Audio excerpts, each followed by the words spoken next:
বাড়িওয়ালি নিজের একটা পোশাক কাজের ছেলে আমিনের মুখের দিকে মেরে বলল, এটা ধুয়ে দে।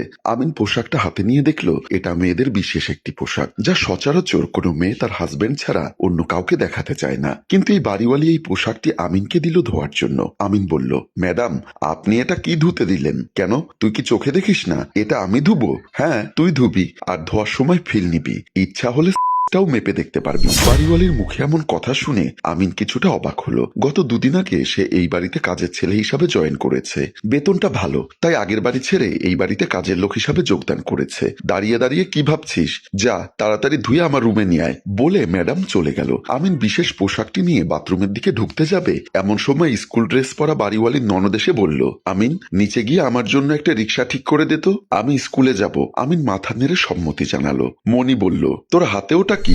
আমিন তাড়াতাড়ি পোশাকটি লুকিয়ে ফেললো।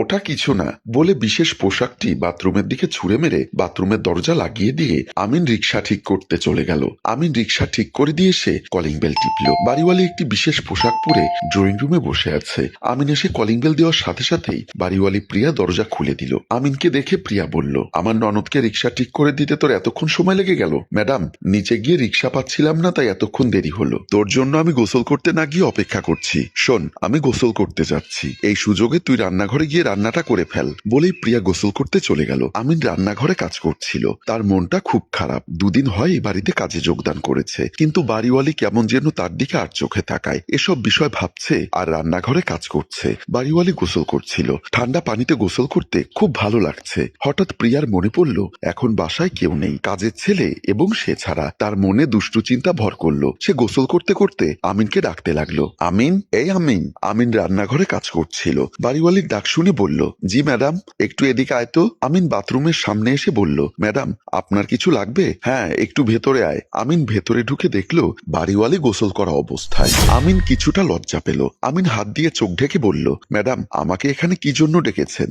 ধর এখানে একটু সাবান লাগিয়ে পিঠটা একটু ডলে দে। না না ম্যাডাম, সেটা আমার পক্ষে সম্ভব না। কেন সম্ভব না? এই বাসায় তো এখন কেউ নেই। তুই আমার পিঠে সাবান ডলে দিলে কেউ দেখবে না, কেউ না দেখলেও সেটা আমার পক্ষে সম্ভব না। তুই যদি এখন আমাকে সাবান ডলে না দিস তাহলে কিন্তু তোর চাকরি চলে যাবে। চাকরি গেলে যাক, তারপরও আমি আপনার গায়ে হাত দিতে পারবো না। বলে আমিন বাথরুম থেকে বের হয়ে গেল।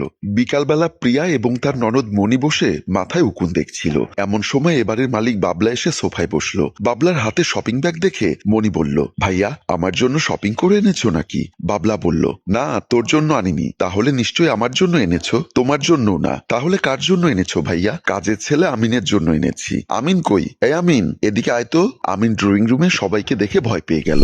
আমিন মনে মনে ভাবলো হয়তোবা বাড়িওয়ালি তার বসের কাছে সব বলে দিয়েছে। বাবলা বলল, কি ভাবছিস?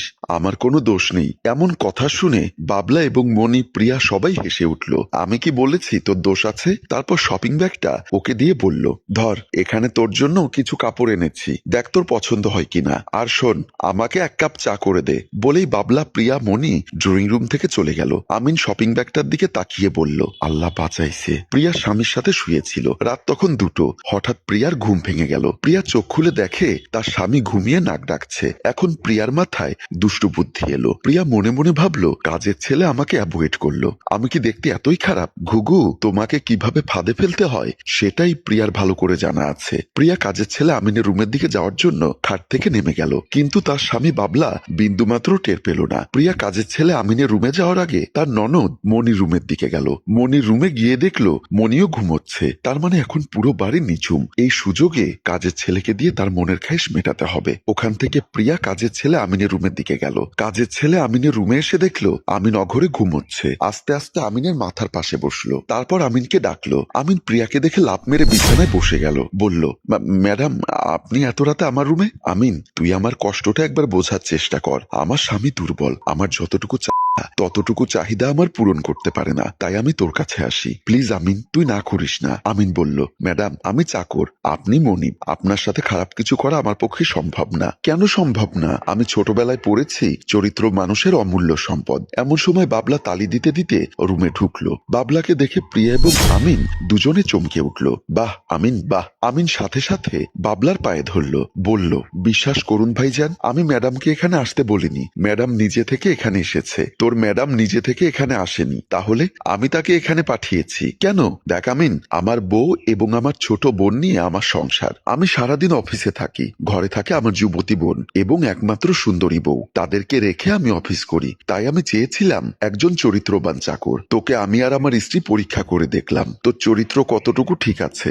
সত্যিই তুই চরিত্রবান পুরুষ। তোর সততার পুরস্কার তোর বেতন যা বলেছিলাম তার থেকে আরো 3,000 টাকা বাড়িয়ে দিলাম। এখন নিশ্চিন্তে ঘুমো বলে বাবলা ও প্রিয়া চলে গেল আর আমিন স্বস্তির নিঃশ্বাস ফেলল। সম্মানিত ভিউয়ার্স, আমাদের গল্পটি যদি আপনাদের ভালো লেগে থাকে তাহলে লাইক, কমেন্ট ও শেয়ার করে সবাইকে দেখার সুযোগ করে দিন। ধন্যবাদ।